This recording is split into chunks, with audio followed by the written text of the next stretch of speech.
So Liam, Door. let's chat. So I wanted to chat about our door. I've been thinking about this a lot recently because we've been on a bit of a journey with it. And I feel like the turning point came when we were we'd switched from using a lot of yeast, but there wasn't much method behind it, to then dropping the yeast significantly. I think we got to 0.07% in the beaker, and then put it straight in the fridge. So that meant we got the beaker temperature quite a bit higher.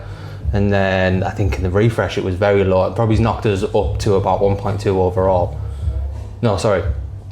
What would that, if I added it? Anyway, it was a lot. It was a lot. My maths failed me immediately there. Yeah. So basically, we used a lot. We used a lot less yeast than we use now. Yeah, right? I think like the best way to kind of describe it is pretty much how you just said. But we've gone through like how I imagine it's kind of like a curve of yeast. Yeah. We've gone through. We started quite high, and our beakers are much different, and then we massively lowered it. It was about 0.1 to 0.2%. Yeah. No, it wasn't. It was 0.0. No, so this is where I went wrong. I skipped over and I went straight to 0.1. So we ended up getting the total yeast to about 0.2. Yeah. Because the beaker was 0.07. Yeah. That was the bulk of our yeast. And then we just refreshed it enough that it was just over, and we got to 0.2, I think it was at the most. Yep. And then the problem with that was we were sort of trying to deal with how long to leave it out of the fridge. Yeah, and sort of kind of learning to understand how it looks. Yeah, exactly. That's kind of where that curve came in. We decided to start massively reducing yeast and relying on temperature more. Yeah. But yeah, exactly what you said. At one point we were leaving the beakers up for quite a long time. Yeah, 4 hours at one point. Yeah, when I started, it was 4 hours. Yeah, it was. Yeah, that was at the point of least control. That was before we dropped the yeast. Yeah. So that worked great in certain temperatures, but if you're not monitoring the exact room temperature, when you've got aircon, you think your room's going to stay at a certain temperature. No, not in this building, because if anyone who doesn't know Douai, we've got windows all along the side of the building. Yeah, we do. Which when it's on a sunny day, it pours through that window and the room goes significantly higher. Yeah. So that wasn't accounted for, was it? No. So anyway, fast forward to then lowering the yeast and upping the temperatures and focusing more on that. The control still was lacking because we were leaving it at room temperature once boiled until we deemed it was time to put it in the fridge, which for me being a novice was quite inconsistent, and even for you it still is hard to judge. Yeah. It was a lot of using your eye, and it's all well and good if you can read the dough and if you can read everything correctly, but you're never going to be able to read it that accurate. No. And some days you get great dough, other days you get mediocre dough. So that control, that curve started to change. We were in super low, and then we decided we're going to increase the yeast and start relying on controlled temperatures all the time. Mm-hmm. And if we kind of fast forward that curve to now, we've kind of gone through the motions of increasing the yeast, going straight to fridges, controlling that dough. And now we're changing it again. Yeah, we've been through the motions with it. We really have. I mean, we still put quite a lot of yeast in it. So the first switch from the 0.07 went straight to about 6 grams per kilo. So that's 0.6% rather than 0.07%, which is significant if anybody who knows anything about bakers percentages with pizza dough. It's a significant increase. So that was where we started. Yeah. And then we're along. How long has it been now, do you think? If you had to guess, I couldn't trace it back myself. 6 months. At least. Probably, yeah. And it was quite enjoyable, to be fair. It was, no, to be honest, since we started really controlling things, it'll be over a year. Right, yeah. Well over a year. When we started to go down the route of really controlling our temperatures would be, I don't know, potentially 14, 16 months ago. Oh yeah, that's the actual temperature control with the lower yeast. Yeah, that was probably pre-summer last year. Yeah, but now kind of where it's at now, I'd say we've been in this current phase now for about 6 months, where we've been testing that high yeast, trying to control that, see how that lands, and we've had really good results. Really controlled pizza. One thing I found a little bit was you can maybe get a pizza that's a bit too tight. And doesn't really give us every characteristic that we want. You can get a great reaction on a pizza. It might look great, but it's just not giving you everything that you want that pizza to give you. So the change, I'm laughing already.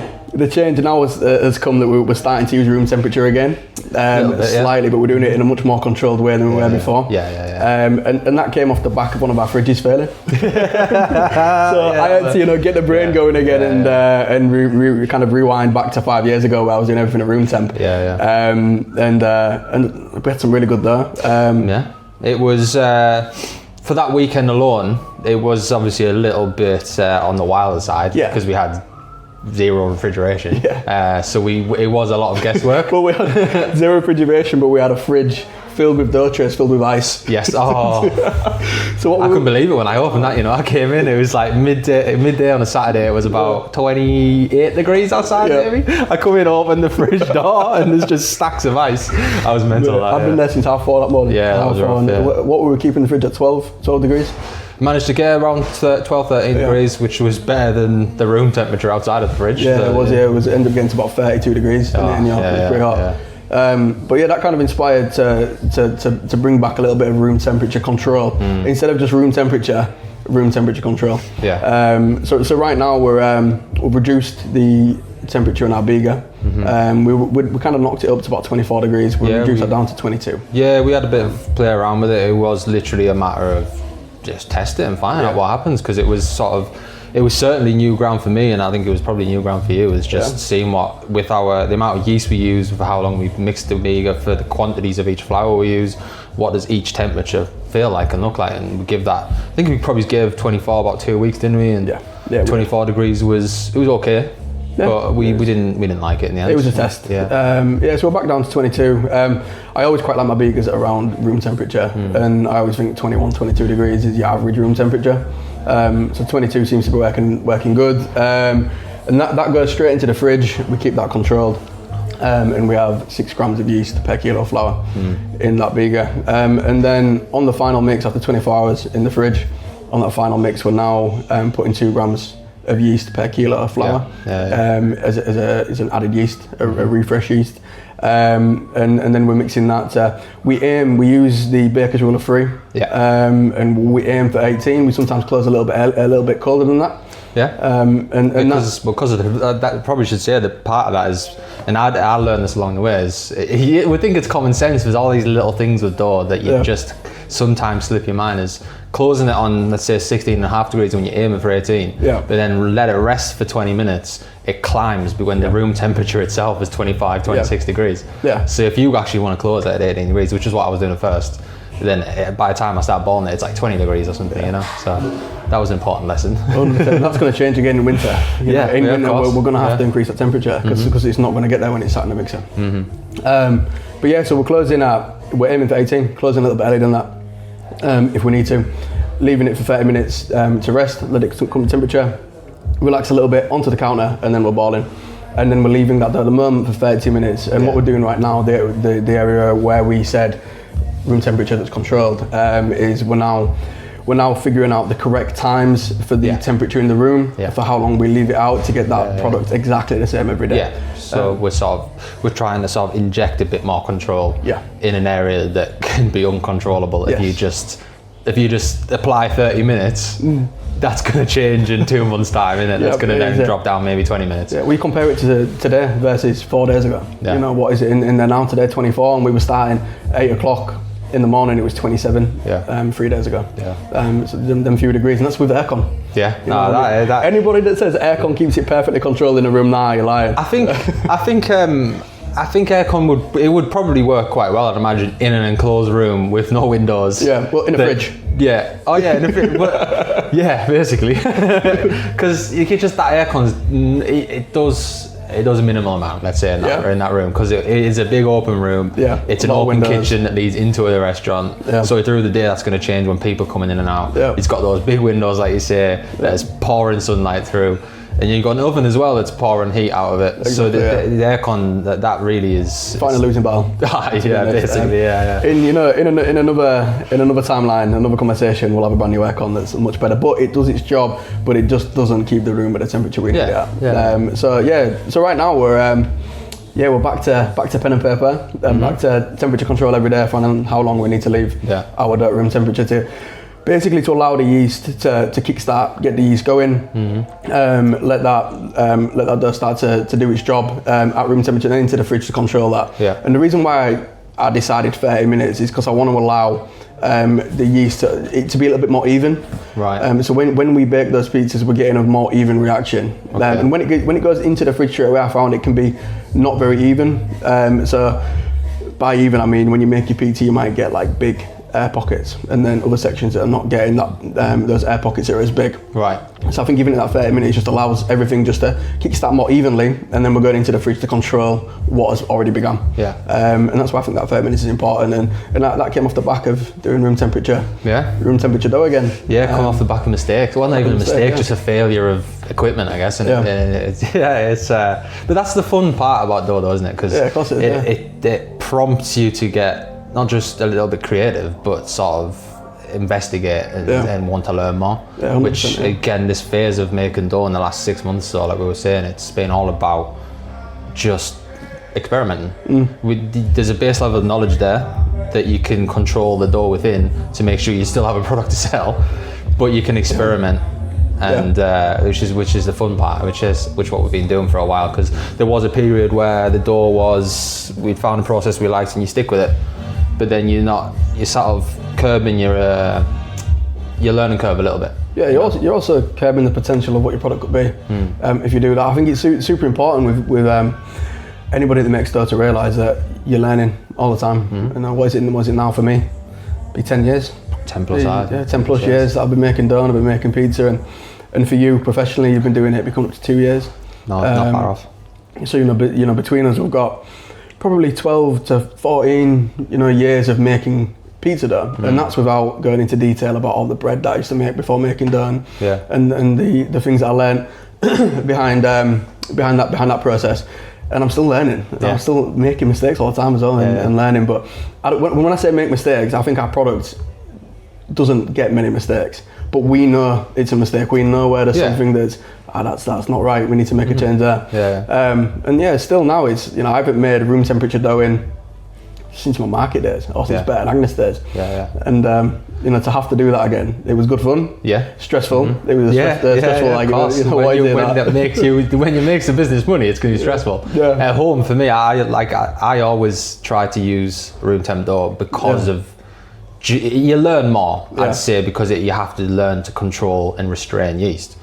And that's probably that situation upstairs highlighted that. And luckily we're in an experimenting phase where we are changing temperatures of beakers and changing temperatures of clothes and temperatures of dough, and that's allowed that to sort of come into play a little bit and reignite the love for room temp. 100%. It was a little bit stressful though. It was about 6:30 once I sorted the fridges out, and I knew where we were at, and I knew that we weren't going to have fridges that day. So it's like 6:30 now, 7 o'clock, and I thought, right, I need to rack the brain for how am I going to get my beaker that's in the fridge with 6 grams yeast per kilo of flour. How am I going to remix that and get that to not be overactive, to be able to survive a 10-hour service window? We don't do a 3-hour service window, 4-hour service window. We have a 10-hour service window, and this was on a Saturday. And it was the start of the school holidays. Yeah, it was. And bank holiday weekend. Yeah, it was. It was madness. And it was 30 degrees outside with the sunshine. The first heat wave in England this year. So that's where I think that's probably a good lesson. Like I was just saying, wasn't it? The fact that we have been in a phase of experimenting with the dough, it's allowed you to apply that time and knowledge over the last 6 months to that situation, as well as sort of employing the decade worth of experience prior to that. But if you kind of found what you know and like and that's it, and you'd never experimented beyond that, you probably wouldn't have been able to then apply anything else to that situation itself. No, I'll tell you what I did. I kind of racked my brain back from all the years of room temp, and the yeast was so much less than what we're doing right now, and I thought, okay, so anything that I already know probably isn't going to work right now. I'm not going to be able to translate that to this because we already have the beakers ready, unless I went straight for a direct dough. Again, more risk. We don't do direct dough. We love beaker. I've been doing beaker for years. So going down the direct route would have been a problem in itself. So I had to use them beakers that we had. So I tried to do the timings. Like right now, at that point, we were like 4 grams yeast per kilo of flour in the refresh. So I was thinking, that goes straight to the fridge.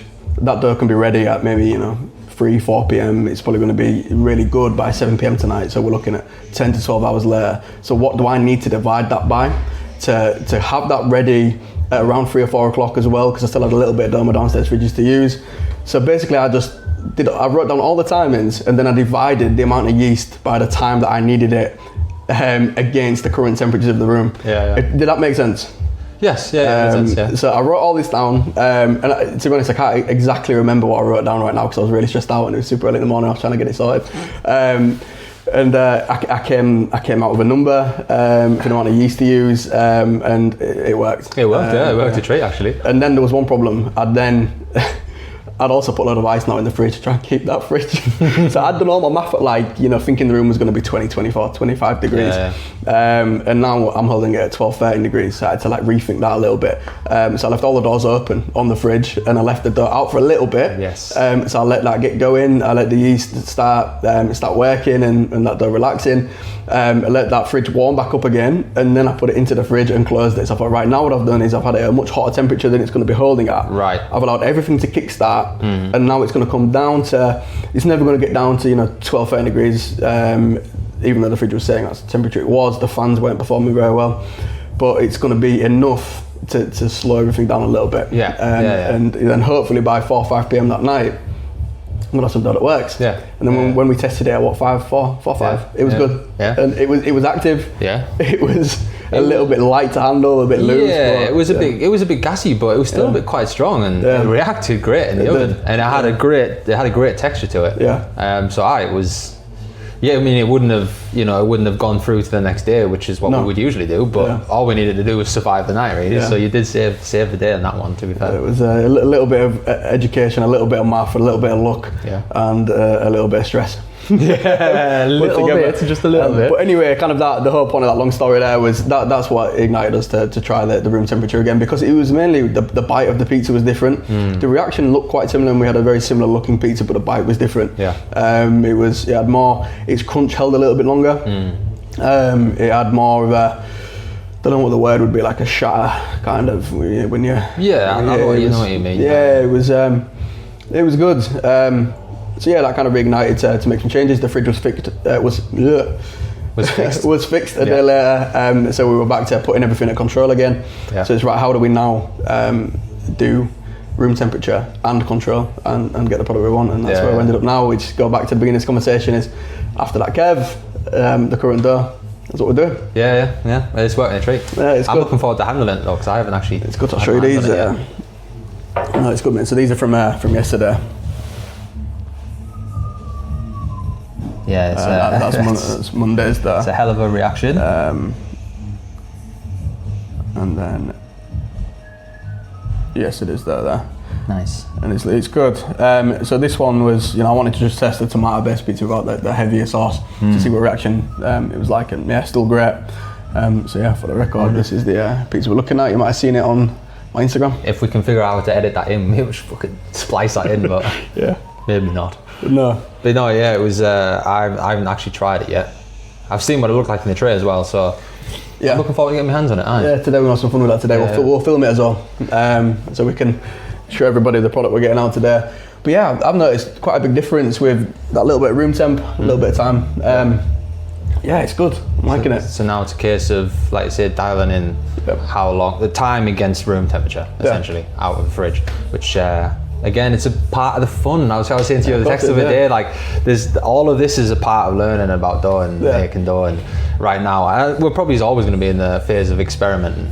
But I think there's probably the realm within which we experiment, or the boundaries within what we experiment now, are probably where we're going to stay for a while. If I'm not mistaken. No, so exactly right. Yeah. Increased yeast in the beaker beyond what maybe most people think would be sensible. Yeah, we're above. Most people are using.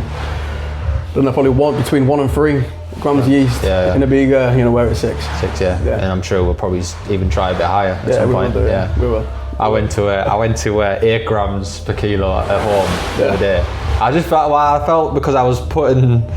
I was doing 50% hydration and I'm at home, so I thought I could have a play a little bit. This is why I do it, and I wanted to put it in the fridge even though I usually go room temp. So I banged 8 grams in. We got it all wrong, didn't I? Because I calculated my percentage of the total dough. But so I can't tell you if that works or not. No. But have to try it again. Let us know. I will have to try again. But I'm curious to see what that little bit extra does. Yeah, 100%. So we'll have a play. As long we should do it. You just knock it up to 8, then go to 10, 12, 15. Just see what point that beaker breaks. Yeah. Because the thing is with the beaker as well, as much as that yeast is getting the fermentation going and it's doing what it needs to do, it's also. it's also building pressure in that beaker, and that's what we rely on that pressure being built. You got too much yeast, you're not going to get that pressure. You're also going to, take away all the sugar. Yeah. The yeast is going to eat everything. Yes. And there's going to be no sugar left, and it's going to affect the flavour. It will keep going until it can't go no further. Yeah. But I think push it. I think we could easily go up to 1%.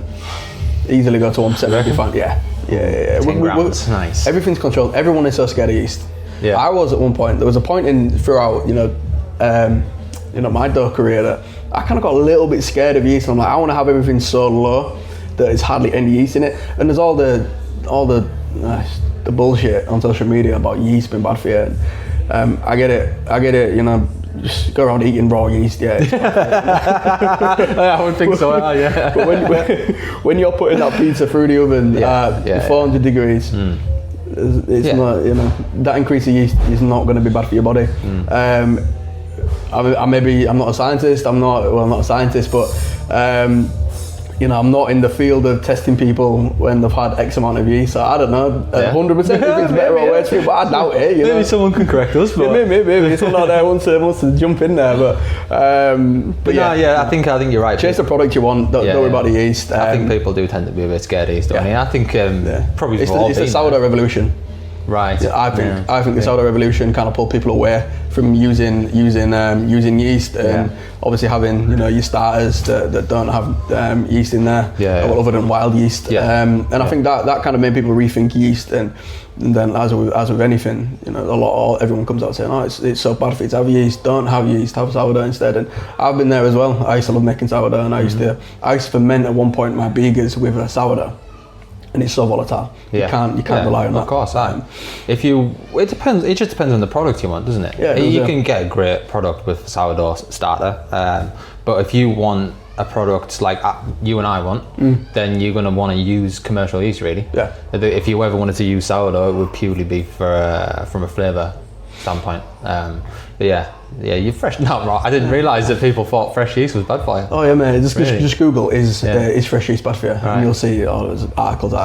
Yeah. And fair enough. Like, correct us if we're wrong. It could be, but just chase the product you want. And if that means using more yeast, use it. If it means using less yeast, use less. Yeah, it's just about the biggest lesson I learned from testing just at home and playing with room temp is learning how to restrain yeast. That point, then you become less timid around it, or less scared of what it can do, because if you know. And I don't know everything about it by any means, but just learning different ways of how to actually restrain it and make it. No, I'm not going to say that. Don't say it. No, I will not say it.